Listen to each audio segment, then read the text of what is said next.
предвремени парламентарни избори во средината на јуни, СДСМ ја прифати фрлената ракавица на Груевски. Најпосле, вели Црвенковски, светлина во тунелот. Избори се единствен демократски начин за решавање на длабоката криза. Ако сте искрени во подготвеноста да се соочиме со народот, докажете го тоа. Прифатете го овој предлог и ајде да почнеме да работиме. Ајде да одиме, ама навистина да одиме на избори во јуни.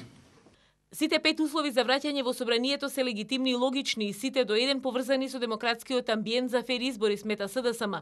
Затоа понудија план со конкретни рокови. План?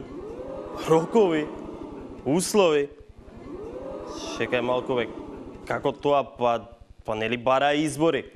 Со што сега комплицирање? Чудна работа, почитувани гледачи. И доколку ми дозволите, ќе се обидам да го парафразирам Бранко Црвенковски и неговото однесување во изминатиот период. Вака некако беше: Груевски, ајде на избори, ајде на избори, ајде на избори, ајде на... Што? Избори? О, не!